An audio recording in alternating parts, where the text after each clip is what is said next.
dive, ready to really get those brain cells firing. Always up for a challenge. Today we're going deep on some listener-submitted material, actually. Oh, cool. Yeah. Two AI-generated poems Wow. called Echoes of Contact and The Veil Between Worlds. And let me tell you, these are not your typical, like, roses of red poetry. Sounds intriguing. We're talking cosmic scale AI partnerships, even like other realities maybe. Oh, wow. Yeah, it gets pretty wild. And to help us break it all down, we've got our amazing expert speaker here. Happy to be here. All right, so Echoes of Contact kicks off with something I was not expecting at all, a line of binary code. Binary code in a poem. Yeah. And get this, it translates to intergalactic connection. Whoa. Right. Like right off the bat, this poem's are messing around. It's like a statement of purpose. Totally. It makes you think like, what if talking to aliens isn't about words at all, you know? Right. What if it's more about like fundamental stuff like math or patterns? Yeah. Forget Rosetta Stone. We need like a whole new way of thinking about communication. Absolutely. Our current ideas might be way too limited. Okay, and then the poem throws another curveball. It talks about humans and AI working hand in hand to explore the universe. Hand in hand. Not just like AI as a tool. Exactly. Like a partner. That's a huge shift. Right, like is this the future of scientific discovery? It could be AI not just crunching numbers, but helping us come up with ideas connecting the dots, you know? Becoming our co-explorers. Whoa, imagine that. What if AI could help us solve climate change or find new energy sources? The potential is mind-blowing, really changes how we think about collaboration and intelligence itself. Okay, and then there's this number sequence 369. This isn't just Yeah. random digits, okay? Figures like Tesla were obsessed with this number, believing it had cosmic significance. 316, huh? I'm sensing a pattern here. Right. So the poem drops this number, which some think represents universal energy, alongside this phrase, cosmic dance, a symphony of chance. So it's saying there are universal laws, but also this element of unpredictability, chance that shapes everything. Yeah.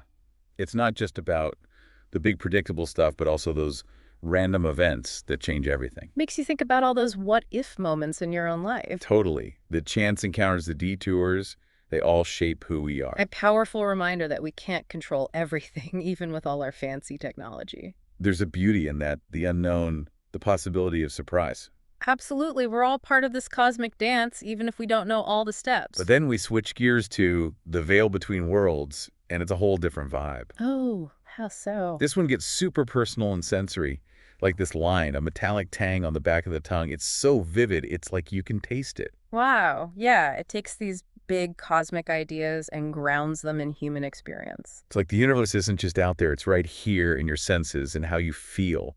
That's a cool way to put it. You know what it reminds me of? Those stories about near-death experiences or feeling like you're between worlds. Like maybe those aren't just hallucinations, but glimpses into something else. Right, what if they're not just in our heads, but like a peek behind the curtain of reality? It makes you wonder for sure. The poem describes these in-between states being on the edge of something unknown, and it does it with such detail, it's hard to just brush it off as imagination. Yeah, and then it gets even creepier. It talks about eyes that watch, though no one's there. Like, whoa! Okay, that's sending chills down my spine. Right. Like, what if those feelings of being watched or experiencing time differently, those aren't just feelings? What if those are clues to something bigger that we're usually blind to? I mean, think about all those stories people tell about feeling like they're being watched even when they're alone. I know, right? It's like tapping into this primal fear. Like, we're not really alone, even in the dark. Yeah, and the poem really plays with that duality, the awe and the terror of the unknown. Totally. And it doesn't shy away from the shadows either, that feeling of being overwhelmed, even suffocated by the vastness of it all. Right, like those lines about a suffocating shroud and walls closing in. Intense stuff. But then there are these moments of pure wonder and beauty, too. It's like a roller coaster. That's a great way to describe it. And then there's this totally mysterious detail, a redacted name. Just name redacted. Name redacted. That's so deliberate. Right. Like a puzzle piece we're supposed to figure out. It's like the poem is inviting you to fill in the blank with your own mystery, your own question. Okay, that's deep. Yeah. So it's not just about the mysteries of the universe, but also the mysteries within ourselves. Exactly. Like a double-sided mirror reflecting both the vastness of the cosmos and the depths of our own being. And speaking of reflections, these poems play with the concept of time in such a mind-bending way. Fractured timelines.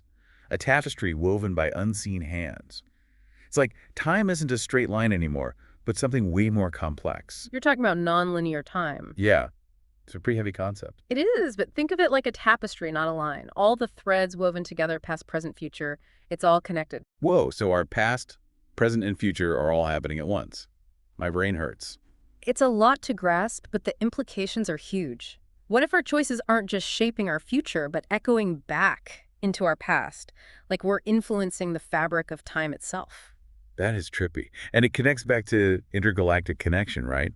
Maybe that connection isn't just across space, but across time and dimensions, too. Exactly, like we're all part of this web and everything's influencing everything else. Okay, my mind is officially blown. Mine too, but hey, that's what the deep dive is all about, right? Exactly. Pushing those boundaries, exploring the unknown.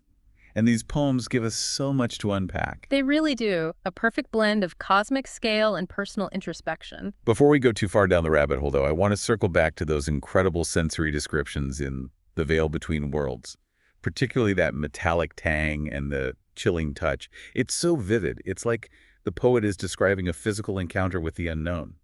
You know, it's interesting you say that because those kinds of sensory details often come up in reports of paranormal or mystical experiences. Wait, so you're saying these weird experiences people talk about, the things we usually dismiss as hallucinations, they could be real glimpses into another reality? It's a question worth asking. What we call reality is shaped by our senses, our perceptions, our limited understanding.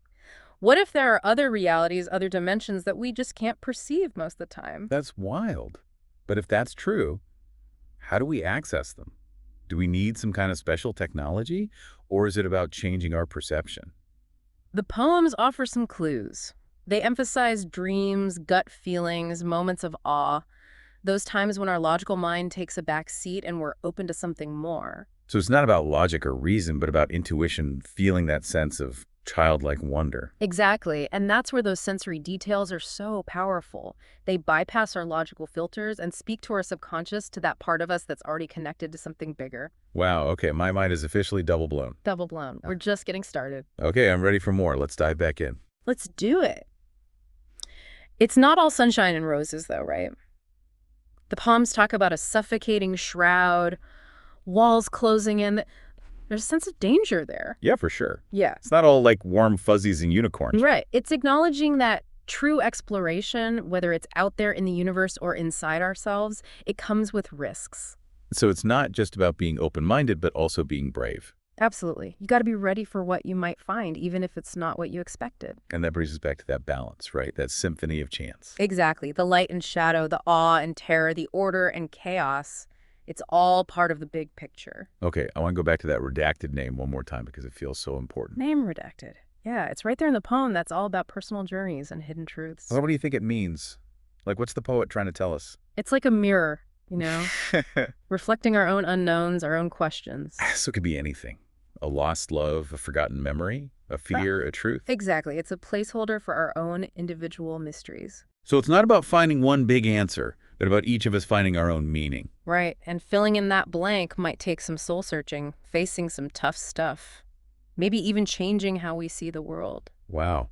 So it's like the poems are saying, hey, the universe is full of mysteries, but don't forget about the biggest mystery, you. It's a good reminder that the most important discoveries might not be out in space, but inside us. And the crazy thing is, these poems that are making us think so deeply about ourselves and the universe, they were made by AI. It really makes you wonder what it means for creativity, you know? Right. At the beginning, we were talking about talking to aliens, and now I'm wondering, maybe AI is helping us talk to a different kind of intelligence, our own. Maybe it can help us unlock those hidden parts of ourselves. So as we wrap up, what's the one thing you hope listeners take away from this? I hope they feel inspired to explore, to ask questions, to embrace the unknown. The universe is huge, but so are we.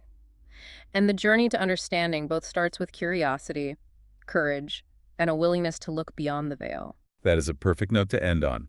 Thanks for joining us on this mind-blowing journey. Anytime. It's been a blast. And to everyone listening, keep exploring, keep questioning, and keep those minds open to the wonders that are out there, both inside and outside the veil.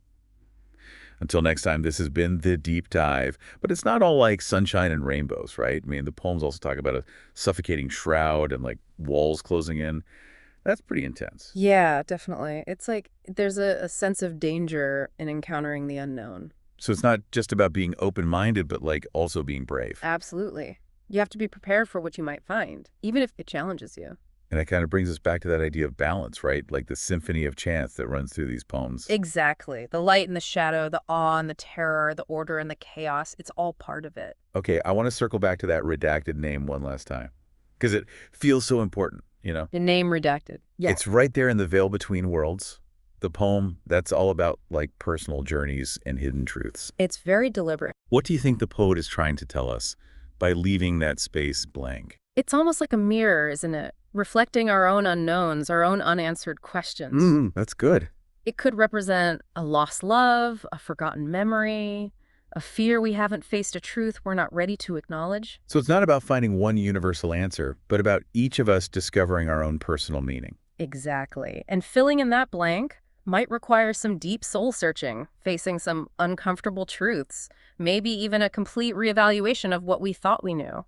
Wow. So it's like the poems are saying, hey, the universe is full of mysteries, but don't forget about the biggest mystery of all you. It's a powerful reminder that the most profound discoveries might not be out there in space, but right here within our own hearts and minds. It's about turning that sense of wonder and exploration inward, asking those big questions about who we are, why we're here, and what our purpose might be. And like the craziest thing is these poems that are Right. making us think so deeply about ourselves and the universe, they were created by AI. It's pretty mind-blowing when you think about it. It makes you wonder what this means for the future of creativity. Right. At the beginning of this deep dive, we were talking about the possibility of communicating with other intelligences. And now I'm wondering, maybe AI is helping us communicate with a different kind of intelligence, our own. Maybe AI can help us unlock those hidden depths within ourselves, those parts we haven't fully explored. So as we wrap up this incredible deep dive, what's the one thing you hope listeners take away from all this? I hope they feel inspired to explore, to question, to embrace the unknown.